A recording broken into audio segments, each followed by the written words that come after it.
ಈಗ ತಾನೆ ಅನ್ನೊಂದು ಅಕ್ಷೋಣೆ ಸೇನೆಯನ್ನು ಕಳೆದುಕೊಂಡಿದ್ದೆ. ಅದೆಲ್ಲ ಬೇಡ, ಈಗ ಎಲ್ಲವನ್ನೂ ಕಳೆದುಕೊಂಡು ನೀನಾಗಿದ್ದೆ, ಏಕಾಂಗಿಯಾಗಿದ್ದೆ. ನೀನು ಐವರ ಜೊತೆಯಲ್ಲಿ ಹೋರಾಟವನ್ನು ಮಾಡುವುದಕ್ಕೆ ಮುಂದಾದಂತಹ ನೀನು ನಾನು ಕೂಡ ಯೋಚನೆ ಮಾಡ್ಬೇಕೇ ಬೇಡ. ಏನು ಒಬ್ಬರಲ್ಲಿ ಐವರು ಹೋರಾಟ ಮಾಡಿದಂತ ಯಾರದು ಬಂಡರ ಭಾವ ಅಂತ ಹೇಳಿದ್ಯಾರು? ಧರ್ಮ ಸೂಕ್ಷ್ಮವಾದ ಬಂಡರ ಭಾವ ಅಂತ ಹೇಳಿದ್ಯಾರು? ನಾನು ಬಂಡರ ಭಾವ ಅಂದ್ರೆ ಬಂಡರ ಯಾರಿಲ್ಲಿ ಯಾರ ಸ್ವರಕ್ಕೆ ಯಾರು ಕೈ ಹೇಳಿದ್ಯಾರು ಗೊತ್ತಾಗ್ಲಿಲ್ಲ ನಮಗೆ. ಅದು ನಮ್ಮ ನೀರಿನ ಒಳಗೆ ಬೆವತು ಹೋಗಿದೆ ನನಗೆ. ಹೌದಾ? ಈಗ ನಾವು ಐವರಿದ್ದೇವೆ, ಐವರನ್ನು ಕರೀತಾ ಇನ್ನೂ ಇದ್ದೀರಲ್ಲ, ನೀನು ಒಬ್ಬನಿರುವುದು. ಐವರಾದಂತಹ ನಾವು ನೀನು ಒಬ್ಬನನ್ನೇ ಹೋರಾಟವನ್ನು ಮಾಡಿದರೆ ಅದು ಧರ್ಮದುಃಖವಾದಂತಹ ಯುದ್ಧವಲ್ಲ. ಅದಕ್ಕೆ ನಿನಗೆ ಯಾರು ಬೇಕು ಒಬ್ಬರನ್ನು ಆಯ್ಕೆ ಮಾಡಿ ಹೋರಾಟ ಮಾಡಿ ನೀನು ಗೆದ್ದೆ ಅಂತಾನೆ. ಅದು ಆಧಾರ ಯಾಕೆ ನಿನಗೆ? ಅಲ್ಲಿ ಗೆದ್ದರೆ ಗೆದ್ದೇನೆ, ಗೆದ್ದರೆ ಬೇಡ, ಇನ್ನೇಲ್ಲ ಬೇಡ, ಗೆಲ್ತೀನಿ. ಗೆದ್ದರೆ ನಿನ್ನ ಸಮಾಧಾನಕ್ಕೆ ಗೆದ್ದರೆ ಹಸ್ತಿನಾವತಿ ಅಧಿಕಾರವನ್ನು ನಿನಗೆ ಬಿಟ್ಟುಕೊಟ್ಟು ಐವರಲ್ಲಿ ಒಬ್ಬರನ್ನು ಗೆದ್ರು ಹಸ್ತಿನಾವತಿ ನನಗೆ. ಹೌದು, ಮತ್ತೆ ನಾವು ಕಾಡಾಡಿಗಳಿಗೆ ಆಗಿರ್ತೇವೆ. ಅಲ್ಲ, ನೀನು ಮೊದಲಿಂದಲೂ ಹೇಳಿದ್ದೆ ಅಲ್ವಾ, ಕಾಡೇ ಸಾಕು.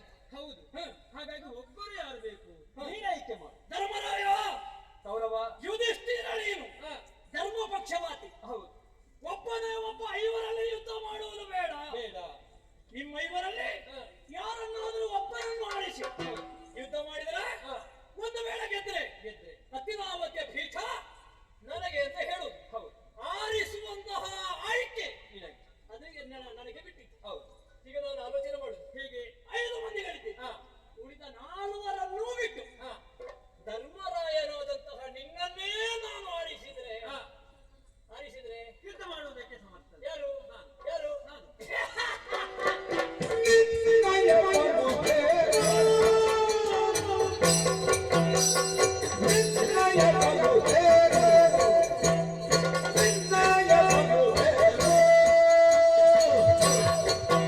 Oh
ನಿನ್ನನ್ನೇ ನಾನು ಆರಿಸಿದ್ರೆ ಹೋರಾಟ ಮಾಡೋದಕ್ಕೆ ಸಿದ್ಧನಾಗಿದ್ದೆ. ಯಾರು?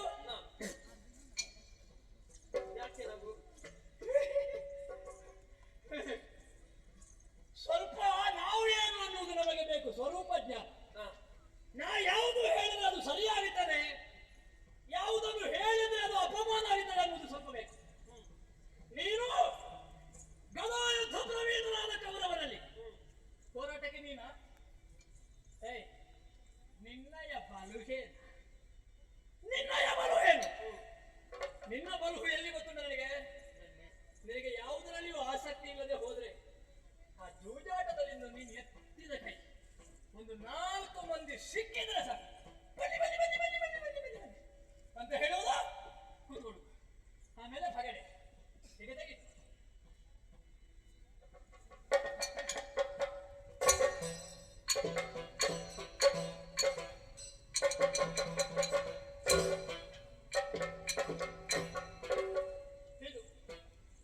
ಜೂಜಾಟ ಆಡುವುದಕ್ಕೆ ನೀನು ಅದೇ, ಅದರಲ್ಲೇ ನೀನು ನಿಸ್ಸೀಮ.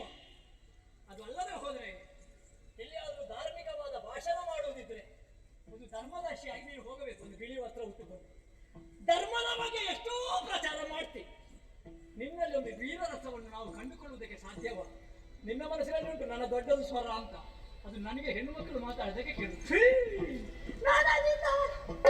ಎಂತದು ನೀನಾದೀತ? ಏನು ಗದಾ ಇದ್ದು ಅಂತ ಹೇಳಿದ್ರೆ ಅದು ಜೂಜಾಟ ಅಂತ ಭಾವಿಸಿದ್ಯಾ? ನೀನಾಗ್ಲಿಕ್ಕಿಲ್ಲ. ನಿನ್ನಯ ಬಾಲು ಹೇಳ ಹೇಳ ಇನ್ನು ಯಾರು?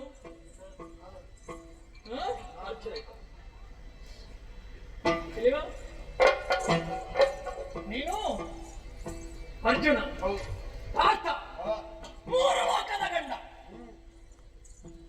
ಊರಿ ನೇತ್ರನ ಪಿಂಡ, ಸುಭದ್ರೆಗೆ ಗಂಡ, ಮಧ್ಯಾಹ್ನಕ್ಕೆ ಅಷ್ಟು ಇಷ್ಟು ಹೊತ್ತು ತಿಂದ.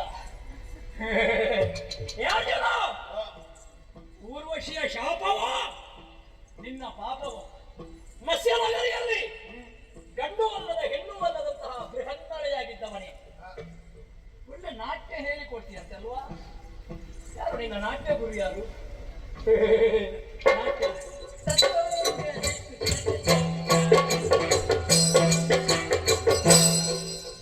ಒಳ್ಳೆ ನಾಟ್ಯ ನಿನ್ನ. ನಾಟ್ಯಾಭ್ಯಾಸ ಮಾಡುವುದಕ್ಕೆ ನೀನು ಅದೇ. ಆದರೆ ಗದಾಯುದ್ಧ ನಿಪುಣರಾದಂತಹ ಈ ಕೌರವನಲ್ಲಿ ಯುದ್ಧ ಮಾಡುವುದಕ್ಕೆ ನನ್ನ ಎದುರಿಗೆ ನೀನು ಸಣ್ಣ. ಇನ್ನು ತುಂಬಾ ತಿರುಗಾಟ ಆಗ್ಬೇಕು ಮಗ. ನನ್ನ ಎದುರಿಗೆ ನಿಂತು ನಾನು ಆದಿತ್ತ ಅಂತ ಕೇಳಲಿಕ್ಕೆ ಈಗ ನೀನು ಪ್ರಾರಂಭ ಅಷ್ಟೇ. ನೀನು ಸಣ್ಣ ಸ್ವಲ್ಪ ಮುಂದೆ ಬಂದೆ. ಪಾಂಡವರು ಸಾಯುವಲ್ಲಿಯವರೆಗೂ ನಕುಲಸರಾದವರು ಹೀಗೆ ಅವರಿಗೆ ಮೀಸೆ ಬರ್ಲಿಕ್ಕಿಲ್ಲ, ದೊಡ್ಡದಾಗ್ಲಿಕ್ಕೆ ಬಹುಶಃ ಯಾರು ಗತಿ ಇಲ್ಲದಕ್ಕೆ ಇವರಿಗೆ ಇಬ್ಬರಿಗೆ ಕೊಟ್ಟದ್ದ.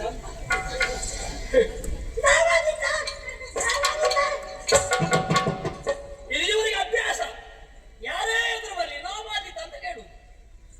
ಅವರ ಹೆಂಡತಿ ದ್ರೌಪದಿ ಬಂದಾಗ ಇಬ್ಬರು ಬರುವುದು, ಒಬ್ಬ ಮತ್ತೊಬ್ಬರನ್ನು ಹಿಂದೆ ಹಾಕುದು. ಅವ ಇವತ್ತು ಹಿಂದೆ ಹಾಕಿದ್ರೆ ದ್ರೌಪದಿಗೆ ಎಷ್ಟು ಮಂದಿ ಗಂಡ ಅಂದಿರು ಅಂತ ಕೇಳಲಿಕ್ಕೆ ಲೆಕ್ಕ ಬಟ್ಟಿಗೆ ನೀವಿಬ್ಬರು. ಯಮಳರು ಒಬ್ಬ ನಕುಲ, ನಿನಗೆ ಕುಲ ಯಾವುದು ಅಂತ ಗೊತ್ತಿಲ್ಲ, ನಾ ಕುಲ. ಮತ್ತೆ ಅವ ಸಹದೇವ, ಅವನಿಗೆ ಒಟ್ಟಿಗೆ ಯಾರಾದ್ರೂ ಬೇಕೇ ಬೇಕು. ಸಹಾಯ ಇಲ್ಲದಿದ್ರೆ ಅವ ದೇವಾಗುದಿಲ್ಲ. ಎಂತದ ಇದು ಪ್ರಸಂಗ ಯಾವುದು ಅಂತ ಗೊತ್ತುಂಟ ನನಗೆ? ಯಾವುದು? ಗದ ಇದ್ದ ಕಲ್ತಿದ್ಯಾ ಮಗ? ಯಾರಲ್ಲಿ ಯಾರಲ್ಲಿ ಕಲ್ತ? ಯಾರಲ್ಲಿ ಕಲ್ತ? ಎಂತದ್ದು ಸ್ವಲ್ಪ ಸ್ವಲ್ಪ? ಇನ್ನೂ ಯಮಳರು ನೀವು. ಆ ಯಮಳರಾದಂತಹ ಶಿಶುಗಳ ಆಗಿರುವಂತಹ ನಿಮ್ಮಲ್ಲಿ ನನ್ನಂತಹ ಹೋರಾಟ ಮಾಡುವುದಕ್ಕೆ ನನಗೆ ಹೇಸಿಗೆ ಆಗಿದೆ. ನೀವು ಬೇಡ, ನೀನು ಮಾಡ್ಲಿಕ್ಕಿಲ್ಲ. ಅರ್ಜುನನು ಸಲ್ಲದು, ಯಮಳರು ಸಾಧ್ಯ ಇಲ್ಲ.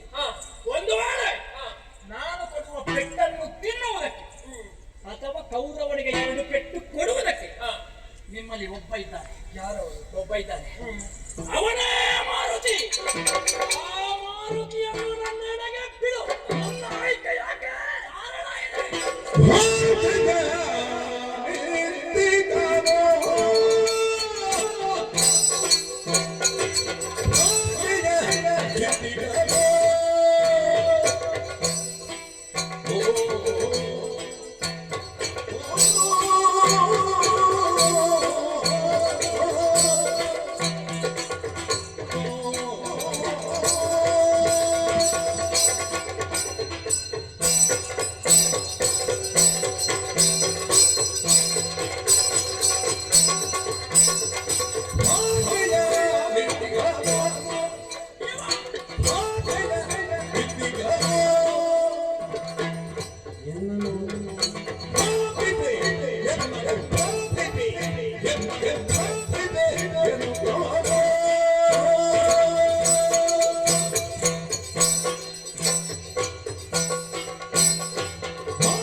ನಾನು ತೊಡೆ ತಟ್ಟಿದಾಗ ಯಾವ ಕೌರವ ಒಂದಲ್ಲ ಒಂದು ದಿನ ನಿನ್ನ ತೊಡೆ ಮುರಿಯುತ್ತೇನೆ ಎಂಬ ಹಾಗೆ ಮಡದಿಗೆ ಭಾಷೆಯನ್ನು ಹಾಕಿದ. ಆ ಭಾಷೆ ತಿಳಿಸಬೇಕು ಅಂತಾದ್ರೆ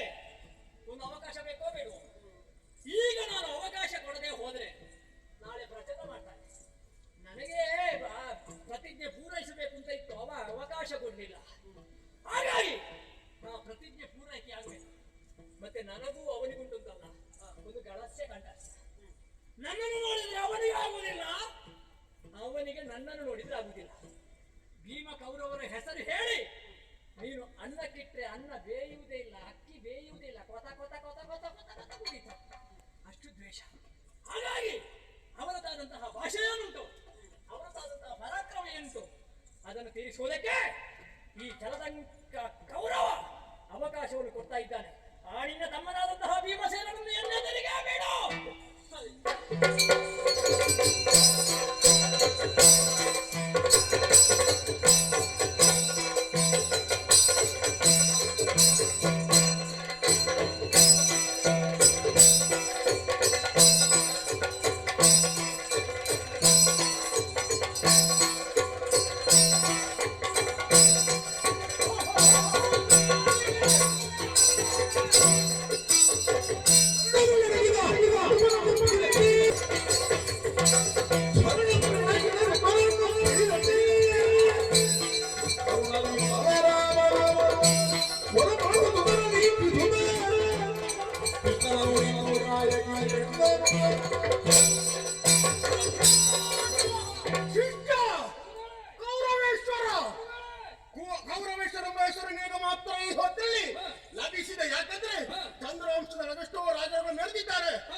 ಕಪಟದದ್ಯೂತವನ್ನಾಡಿ ಅದು ಮತ್ತೆ ಬೇಡ, ಅದು ಬೇಡ. ಅರಗಿನಾಲಯದಲ್ಲಿ ಅದು ಆ ಮತ್ತಿನದ್ದು ಅವ್ರು ಇದ್ದಾರಲ್ಲ, ಬಿಟ್ಟು ಹೋಗಿ ಇಲ್ವಾ? ಹೌದು. ಮತ್ತೆ ದ್ವೀಪನಿಗೆ ವಿಷದಲ್ಲಿದ್ದು ಬದುಕಿ ಇದ್ದಾರಲ್ಲ ಇಲ್ಲಿ, ಬದುಕಿ ಇದ್ದಾರಲ್ಲ, ಕೊಟ್ಟದ್ದು ಹೌದಾ? ಯಾರಿಗೆ? ಭೀಮನಿಗೆ. ಹೇಗೆ ಕೊಟ್ಟದ್ದು? ಹೇಗೆ? ತಿನ್ಲಿಕ್ಕೆ ತಿಂದ್ರೆ ಸಾಯ್ತಾನಂತೇಳಿ ಸತ್ತಿದಾನ. ಬದುಕಿ ಇದ್ದಾರೆ ಗುರುಗಳೇ, ಈ ಕಾಲದಲ್ಲಿ ಒಳ್ಳೆ ಹಾಲು ಕುಡಿದ್ರು ಬದುಕುವ ಸ್ಥಿತಿಯಲ್ಲಿ ಹಾಗುಂಟು ಈಗಿನ ಹಾಲು. ಮತ್ತೆ ವಿಷ ತಿಂದ್ರೆ ಬದುಕಲಿಕ್ಕೆ ಉಂಟ. ಆ ಮಾರಿ ಇದ್ದವರಿಗೆ ಏನಾದ್ರೂ ಆಗಿದ? ಏನು ಆಗ್ಲಿಲ್ಲ. ಹಾಗಿದ್ರೆ ಅದು ತಪ್ಪಲ್ವಾ? ಏನು ಬಿಟ್ಟು ಬಿಡು. ಸತ್ರ ತಪ್ಪು, ಸತ್ರ ತಪ್ಪು. ಸತ್ತಿದ್ದಾನ ಏನು ದೇವರನ್ನು ಬದುಕಿ ಹೋಗಿದ್ದಾನೆ, ಅದೊಂದು ತಪ್ಪು. ಇನ್ನೊಂದು ತಪ್ಪು ಯಾವುದು? ದ್ಯೂತ. ದ್ಯೂತ ಹೌದು. ದ್ಯೂತ ಏನಾಗಿದೆ? ಕಪಟದ ದ್ಯೂತವನ್ನಾಡಿ ಪಾಂಡವರನ್ನು ಕಾಡಿಗಟ್ಟಿದ್ದು. ಕಾಡಿಗೆ ಹತ್ತಿತ್ತಂದ್ರೆ ಅವರು ನಿಯಮ ಅವರದೇ ಮುರಿದಿದ್ದಾರೆ. ಇಲ್ಲಿ ಅದೊಂದು ತಪ್ಪು. ಅದು ತಪ್ಪು ತಪ್ಪು ಒಪ್ಪಿಕೊಳ್ತೀಯಲ್ಲ. ಅದಿರ್ಲಿ, ಒಪ್ಪಿಕೊಂಡು ಬಿಡಿ, ತಪ್ಪು ಅಂತ ಹೇಳಿ. ತಪ್ಪು, ಸರಿ.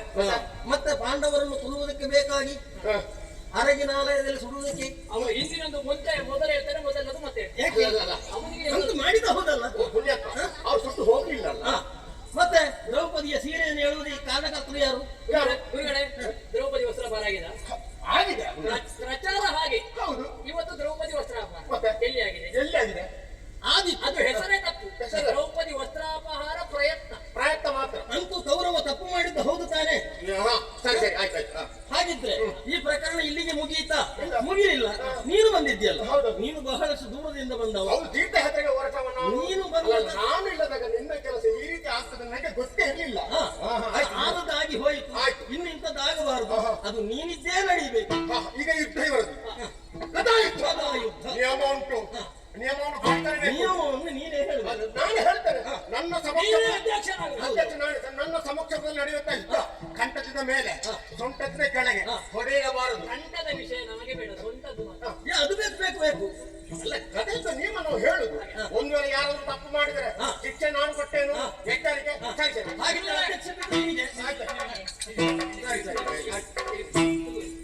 ನನಗೊಂದು ಆಶೀರ್ವಾದ ಮಾಡಿ. ಶುಭ ಹೊರಟಾಗಲಿ.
ಬಕಾಸುರನಿಗೆ ಕೊಟ್ಟ ಬಂಡಿಯನ್ನವನ್ನು ಉಂಡ ಹಾಗೆ ಗದಾ ಯುದ್ಧ ಅಂತ ಭಾವಿಸಬೇಡ. ಏ ಭೀಮ, ನಿನ್ನ ಪರಾಕ್ರಮದ ತೋಟವನ್ನು ಆರಕ್ಷಣೆ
ನಮಗೆ ಬೇಕಾದಾಗ ಕುಡಿಯೋಕೆ ಯಾರು ಕೊಡುವುದಿಲ್ಲ.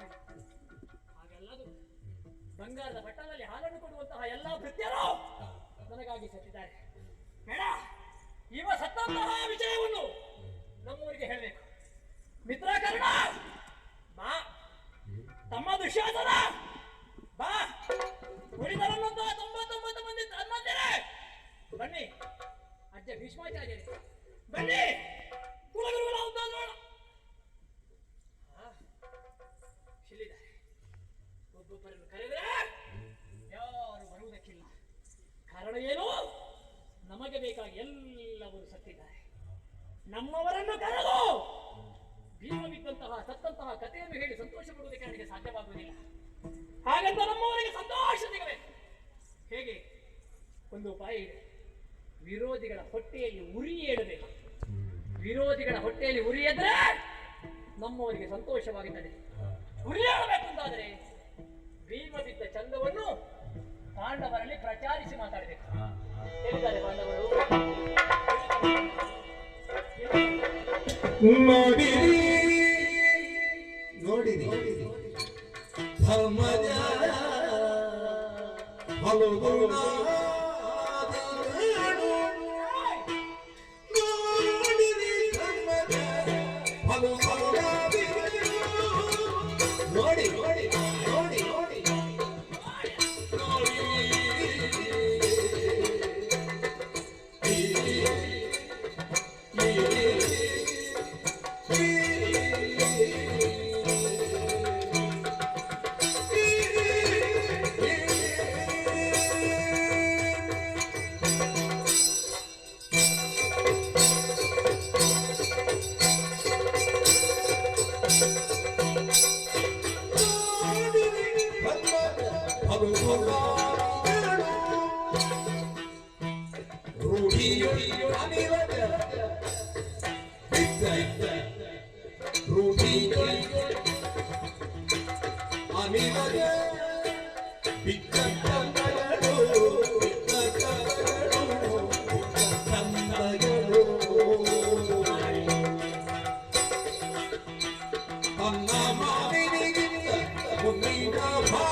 ಬರ್ಲಿಕ್ಕೆ ಹೇಳು. ಅವರಿಗೆ ಬೇಕಾದ ಒಂದು ಚಟ್ಟ ತಯಾರು ಮಾಡಿ ಆ ಚಟ್ಟದಲ್ಲಿ ಅವರನ್ನು ಮಲಗಿಸಿ ಅವರನ್ನು ಸುಡಬೇಕು ಅಂತಂದ್ರೆ ಒಂದು 4-5 ಮಾವಿನ ಮರ ಆದ್ರೂ ಬೇಕು. ಆದಷ್ಟು ಬೇಗ ಸುಡುವುದು ಅಥವಾ ಹೂಳುವುದು ಎಂತದ್ದು ಬೇಕಾದ್ರೂ ಮಾಡಿ ಆ ಭೀಮನ ಆಗದಿಂದ ನಾನು ಮಾತಾಡ್ತಾ ಇದ್ದೇನೆ. ನಾರಿ ಸಂತಾನಗಳು ಒಂದು ಕೂಡ ಸ್ಪಂದನ ಕೊಡುವುದೇ ಇಲ್ಲ. ಯಾಕೆ? ಇವರಲ್ಲಿ ಮಾತಾಡಿ ಏನು ಪ್ರಯೋಜನ ಇಲ್ಲ. ಬೆಟ್ಟಕ್ಕೆ ಮಣ್ಣು ಹೊತ್ತ ಹಾಗೆ ನಾನು ಮಾತಾಡಿದ್ದು ಸ್ವಲ್ಪ ಅದು ಪರಿಣಾಮ ಕೊಡಬೇಕು ಅಂತಾದ್ರೆ ಒಬ್ಬ ಇದ್ದಾನೆ ಆ ಕೃಷ್ಣ. ಎಲ್ಲಿದ್ದಾನೆ? ಕೃಷ್ಣ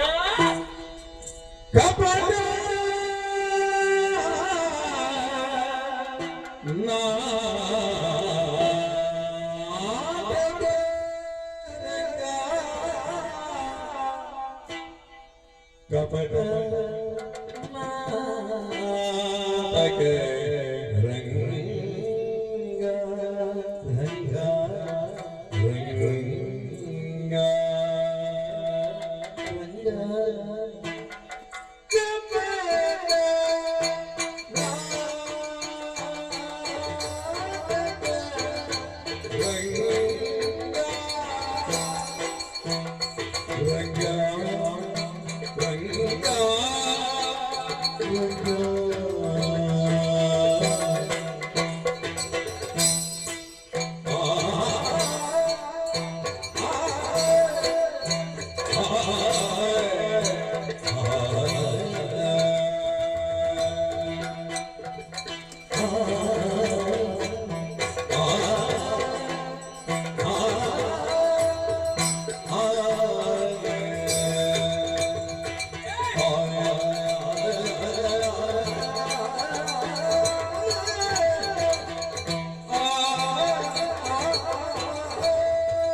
ಕಪಟ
People